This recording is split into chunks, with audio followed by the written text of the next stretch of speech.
Hello दोस्तों, कैसे हैं आप सभी का स्वागत है एमएम मैथ स्टडी में। आज हमारा ये प्रैक्टिस सेट नंबर 32 है और इसमें हम देखने वाले मैथ के इम्पोर्टेंट सवाल जो आपके एसएससी, रेलवे, दिल्ली पुलिस या कोई सा भी गवर्नमेंट एग्जाम हो उन सभी के लिए बहुत ही महत्वपूर्ण होने वाला है।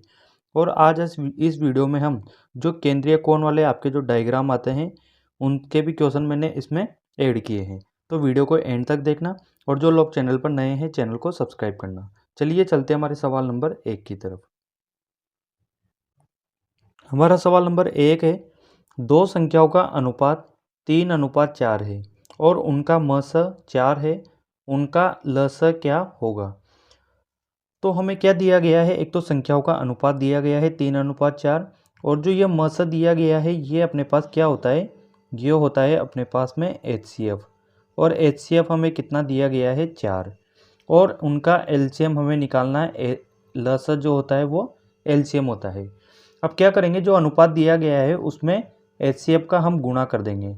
जब इसमें हम HCF का गुणा करेंगे तो अपने पास वो संख्या निकल के आ जाएगी क्या, एक तो आ जाएगी 12 और एक क्या आ जाएगी 16। अब हमें जो है इनका LCM निकालना है। तो इनका LCM एक ऐसी संख्या जिसमें इन दोनों का भाग दिया जा सके। 12 तो वो संख्या होगी नहीं क्योंकि इसमें 12 का भाग जा रहा है लेकिन 16 का नहीं जा रहा। ऐसे 16 है, इसमें 12 का भाग नहीं जा सकता लेकिन 16 का जा रहा है। 24 है, इसमें 12 का भाग जा रहा है 16 का नहीं जाता। 48 ही ऐसी संख्या है जिसमें 12 और 16 दोनों का भाग हम दे सकते हैं। तो इनका एलसीएम क्या हो जाएगा, 48, ऑप्शन नंबर डी। अब अगला सवाल देखेंगे हम, सवाल नंबर 2। ये सवाल नंबर 2 है, कितने समय में 10,000 रुपये का साधारण ब्याज 6% वार्षिक दर से 450 रुपये हो जाएगा। हमें क्या है, इसमें समय निकालना है और साधारण ब्याज का सवाल है। तो साधारण ब्याज का अपने पास फॉर्मूला क्या होता है, सिंपल इंटरेस्ट बराबर मूलधन गुणा उसकी दर और समय बटे 100। इसमें क्या करेंगे, हम मान रख देंगे। साधारण ब्याज हमें कितना दिया गया है, 450 रुपये, तो इसको लिख देंगे 450। मूलधन कितना है अपने पास में, 10,000 है, तो यहाँ लिख देंगे 10,000। रेट कितनी दी गई है, 6% और समय हमें निकालना है बटे 100 कर देंगे। 2 जीरो से 2 जीरो और 1 से ये काट देंगे। 5 से इसको काटेंगे तो 9 बार, 5 से इसको काटेंगे 2 बार और 3 से इसको 2 बार और इसको 3 बार काट देंगे। तो समय अपने पास कितना निकल के आ रहा है यहाँ से, 3/4। और ये क्या आया है अपने पास में, निकल के ईयर आया है यानी कि साल आया है। हमें ऑप्शन महीने में दिया गया है, इसको महीने में चेंज करने के लिए हम क्या करेंगे, 3/4 को 12 से गुणा कर देंगे, 4 से इसको काट देंगे 3 बार, तो अपने पास समय कितना निकल के आ जाएगा, 9 माह। और ये दे रखा है हमें ऑप्शन सी में, तो ऑप्शन सी इसका सही जवाब हो जाएगा। अब चलते हैं हमारे सवाल नंबर 3 की तरफ। सवाल नंबर 3 दिया गया है, एक मोटर बोट बहाव की दिशा में 9 किलोमीटर की दूरी को तय करने में 2 घंटे का समय लेती है तथा बहाव के विपरीत दिशा में वही दूरी तय करने में 6 घंटे का समय लेती है। तो स्थिर पानी में बोट की चाल कितनी है, ये हमें निकालनी है। अब हमें क्या दिया गया है, एक तो बहाव की दिशा में, तो बहाव की दिशा में हम स्पीड क्या लेते हैं, v प्लस यू। यहाँ पे v क्या है, बोट की गति है और u जो है पानी की गति है। यह बराबर कर देंगे हम दूरी बटे समय। भाई v प्लस यू है जो अपने पास क्या हो गई, चाल हो गई, और चाल बराबर क्या होता है अपने पास, दूरी बटे समय। दूरी कितनी दी गई है, 9 किलोमीटर, समय कितना ले रही है, 2 घंटे। और बहाव की विपरीत दिशा में यानी कि v माइनस यू, ये कितना दिया गया है, दूरी वही है 9 किलोमीटर और समय कितना ले रही है, 6 घंटे। हमें क्या है यहाँ पे, बोट की चाल निकालनी है, यानी कि हमें जो है v का मान निकालना है, बोट की चाल। तो हम क्या करेंगे, इन दोनों को ऐड कर देंगे, उससे क्या होगा, u से u कट जाएगा और यहाँ पे अपने पास आ जाएगा 2v बराबर 9/2 और प्लस ये हो जाएगा 9/6। अब इनका एलसीएम लेके इसको सोल्व कर लेंगे, तो ये क्या आ जाएगा अपने पास में, 36/6। 6 से इसको काटेंगे तो 6 बार, यानी कि 2v बराबर अपने पास आ रहा है 6 और यहाँ से v अपने पास निकल के आ जाएगा कितना, 3 किलोमीटर प्रति घंटा। ये अपने पास में बोट की गति निकल के आ गई 3 किलोमीटर प्रति घंटा। ऑप्शन डी इसका सही जवाब हो जाएगा। अब अगला सवाल देखते हैं हम, सवाल नंबर 4। सवाल नंबर 4 है, किसी वर्ग की प्रत्येक भुजा में 30% की वृद्धि करने पर उसके क्षेत्रफल में कितनी वृद्धि होगी। इसके दो तरीके हैं। एक तरीका क्या है अपने पास फॉर्मूला वाला, वो फॉर्मूला अपने पास क्या होता है, ए प्लस बी और प्लस ए गुणा बी बटे 100। यहाँ पे क्या है, भुजा दी गई है तो 30% जो है ए का मान भी यही है और बी का मान भी यही है।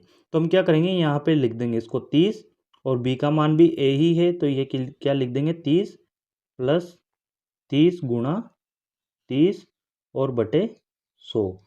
100 यहाँ पर जो है इनसे कट जाएंगे और ये कितना आ जाएगा 60 प्लस 3 तिया 9, यानी कि ये आ गया अपने पास में कितना 69%। तो 69% जो है इसका आंसर हो जाएगा ऑप्शन डी। अब इसका अलग तरीका है एक और, वो क्या है वो देखते हैं हम। 30% दिया गया है तो 30% अपने पास क्या होता है, इसको लिखेंगे 30/100 और इसको जब सोल्व करेंगे तो ये आ गया अपने पास में क्या 3/10। वृद्धि की गई है तो वृद्धि होगी, तो ये क्या हो जाएगा 10 से, इसमें 3 की वृद्धि हुई है तो 13। इसको हम 2 बार लेंगे, 10 से 13।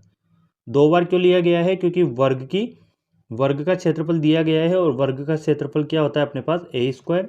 तो ये क्या है a गुणा a है, a का मान 2 बार आ रहा है तो इसको हम 2 बार लेंगे और a का मान हमें 30% दिया गया है। जब इसको हम आगे सोल्व करेंगे तो ये कितना हो जाएगा 100, इन दोनों को गुणा करने पे, और इन दोनों को गुणा करेंगे तो ये क्या आ जाएगा अपने पास 169। यहाँ से हम देख रहे हैं कितने की वृद्धि हो रही है, 69 की, किसके रेस्पेक्ट में 100 के रेस्पेक्ट में, और गुणा 100। तो कितना आंसर आ जाएगा यहाँ से अपने पास 69%। ये आ गया ऑप्शन डी। तो दोनों में से आप कोई से भी ऑप्शन से कर सकते हैं। इसके पहले वाला जो फॉर्मूला वाला था वो अच्छी परसेंटेज के लिए, जैसे आपको 20%, 30%, 50%, 25%, ऐसे कोई प्रतिशत दी गई है तो आप वो फॉर्मूला लगा सकते हैं।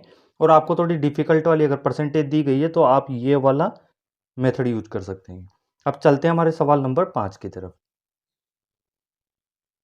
5वां सवाल है, 25,000 रुपये का 7 वर्ष का साधारण ब्याज 1750 रुपये है। ब्याज की दर 2% वार्षिक अधिक होती तो ब्याज कितना मिलता। अब 2% अधिक होती तो पहले तो हम क्या करेंगे, इसकी परसेंटेज निकालेंगे, इसकी दर निकालेंगे। सिंपल इंटरेस्ट का वही फॉर्मूला लगाएंगे। साधारण ब्याज कितना दिया गया है हमें 1750 बराबर मूलधन कितना है अपने पास में 25,000 रुपये, गुणा रेट हमें निकालनी है, समय कितना दिया गया है 7 वर्ष बटे 100। 2 जीरो से इस 2 जीरो को और 0 से ये काट देंगे, 25 से इसको काटेंगे हम कितनी बार 7 बार, और 7 से इस 7 को काट देंगे तो आर का मान यहाँ से कितना निकल के आ रहा है 1%। अब उसने हमसे क्या बोला गया है 2% अधिक होती है, यानी कि 2% इसमें ऐड करेंगे तो आर का मान कितना आ गया अब अपने पास 3%। अब हमें ब्याज निकालना है तो ब्याज का फॉर्मूला क्या होगा, सिंपल इंटरेस्ट बराबर मूलधन, मूलधन कितना वही 25,000 रुपये, गुणा रेट आ गए अपने पास 3%, समय कितना है अपने पास में वही 7 वर्ष बटे 100। 2 जीरो से इस 2 जीरो को काट देंगे और 3 का गुणा जब 250 से करेंगे तो अपने पास में कितना आ जाएगा 750 गुणा 7 का इससे गुणा करेंगे तो अपने पास क्या निकल के आ रहा है 5250 रुपये। 5250 रुपये जो है उसका ब्याज हो जाएगा। तो ऑप्शन सी इसका सही जवाब हो जाएगा। अब अगला सवाल देखेंगे हम, सवाल नंबर 6। सवाल नंबर 6 है, कोई वस्तु 10% लाभ से बेची गई है, यदि वह 36 रुपये कम में बेची जाती तो 8% हानि होती। वस्तु का क्रय मूल्य ज्ञात करो। अब जैसे कोई वस्तु है उसका हम क्या करते हैं सीपी मान लेते हैं, उसका क्रय मूल्य मान लेते हैं कितना 100%। अब वो 10% लाभ पर बेची गई है, यानी कि 110% लाभ पर 10% लाभ पर बेची गई है तो 110% पर बेची गई है, ये उसका क्या हो गया सेलिंग प्राइस, उसका विक्रय मूल्य। अब वो बोल रहा है कि 8% की हानि होती कब, यदि 36 रुपये कम में बेचते।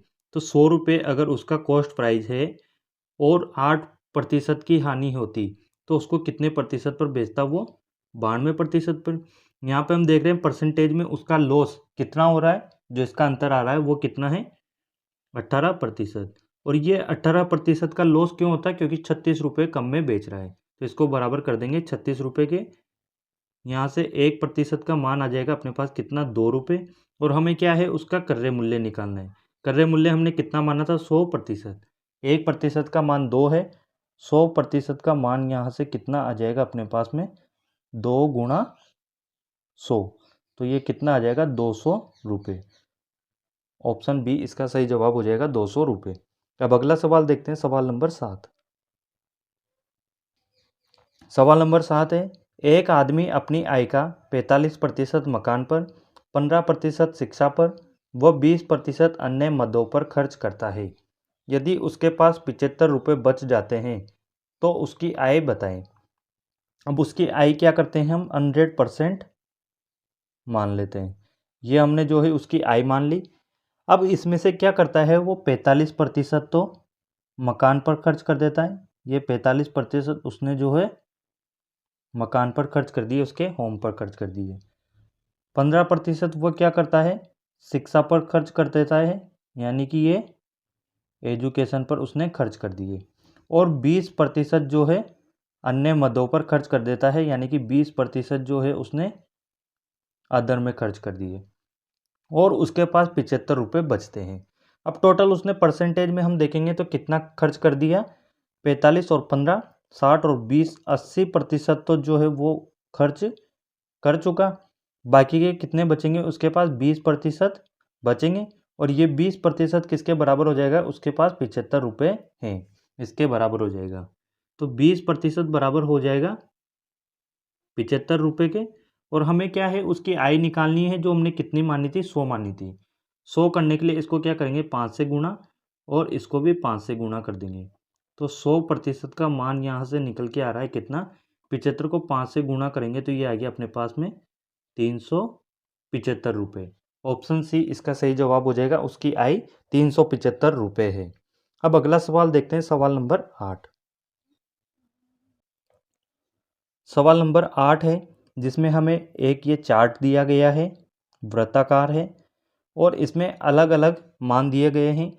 इसका 45% वो भोजन पर खर्च करता है, 14% किराए पर, 11% कपड़े पर, 9% ईंधन पर और 15% शिक्षा पर, 6% अन्य पर खर्च करता है। इन वैल्यू के आधार पर हमें जो है इसका आंसर देना है। अब इसमें क्या पूछा गया है कि किन मदों के खर्चों में केंद्रीय बिंदु पर 108 डिग्री कोण बन जाएगा। यहाँ से हम देख रहे हैं टोटल जो ये वृत्त बना हुआ है, इसका केंद्रीय कोण अगर हम देखते हैं तो यह कितना होता है, 360 डिग्री। और ये बराबर है किसके, इसमें जो प्रतिशत की वैल्यू दी गई है ये टोटल मिलाकर कितनी होती है, 100%। यहाँ से 1 डिग्री का मान हम निकालेंगे, वो कितना आ जाएगा अपने पास, 100/360। 100/360 परसेंटेज आ गया। हमें 108 डिग्री का निकालना है तो 108 डिग्री का यहाँ से निकाल लेंगे। ये आ गया 100/360 गुणा 108 कर देंगे। इसको काट लेंगे, 0 से 0, और 9 से इसको काटेंगे 4 बार, 9 से इसको काटेंगे 12 बार, 4 से ये कट जाएगा अपने पास 3 बार। तो 108 डिग्री का मान कितना आ गया यहाँ से, 30%। ऑप्शन डी इसका सही जवाब हो जाएगा। अगला सवाल देखेंगे, सवाल नंबर 9। सवाल नंबर 9 है, यदि परिवार की कुल आय 25,000 रुपये हो तो किराया तथा भोजन पर कुल मिलाकर कितना खर्च हुआ। अब कुल आय दे दी गई है हमें 25,000 रुपये, और इन सभी को ऐड करके, जो इसमें ये अलग अलग क्वांटिटी दी गई है, इन सभी को ऐड करके 100% होता है। और यही जो है उसकी कुल आय है, यानी कि 100% का मान हमें दिया गया है कितना, 25,000 रुपये। 1% का मान जब यहाँ से हम निकालेंगे तो अपने पास क्या आ जाएगा, 250। और हमें क्या निकालना है, किराए पर और भोजन पर कुल मिलाकर कितना खर्च हुआ। किराए पर कितना हो रहा है, 14%, तो 14%। और एक क्या दिया गया है, भोजन, भोजन पर कितना है, 45%। ये आ गया अपने पास भोजन का प्रतिशत 45। टोटल मिलाकर ये कितना हो रहा है अपने पास में 59%। तो हमें जो है 59% का मान निकालना है। 1% का मान अपने पास यहाँ से 250 है, 59% का मान कितना आ जाएगा 250 गुणा 59। और जब इसको हम गुणा करेंगे तो अपने पास में क्या आ जाएगा 0, और 25 का गुणा 9 से करेंगे तो अपने पास आ गया 5, 22 हासिल चला जाएगा 125, ये आ गया अपने पास 147, यानी कि 14,750 रुपये इसका सही जवाब आ जाएगा ऑप्शन सी। किराया तथा भोजन पर कुल मिलाकर 14,750 रुपये का खर्च हो गया। अगला सवाल देखेंगे, सवाल नंबर 10। सवाल नंबर 10 है, शिक्षा तथा भोजन पर किए गए खर्चों का अनुपात कितना होगा। अब हमने जो 25,000 रुपये दिए गए थे उससे बांट के करेंगे तो उसका कोई मतलब नहीं है, टाइम वेस्ट करना है। सीधा सीधा हम क्या करेंगे, जो परसेंटेज में वैल्यू दी गई है इनका अनुपात निकाल लेंगे। कैसे, शिक्षा पर निकालना है, शिक्षा पर कितना है यहाँ पर 15%, तो 15%, और भोजन पर कितना है 45%। इनका अनुपात हमें निकालना है। 15 से इसको काटेंगे एक बार, 15 से ये कटेगा 3 बार। इनका अनुपात कितना निकल के आ गया अपने पास 1:3। ऑप्शन बी इसका सही जवाब हो जाएगा। तो ये थे आपके 10 सवाल। वीडियो अगर अच्छी लगी हो तो वीडियो को आप लोग लाइक करना, और जो लोग चैनल पर नए हैं वो लोग चैनल को सब्सक्राइब करना।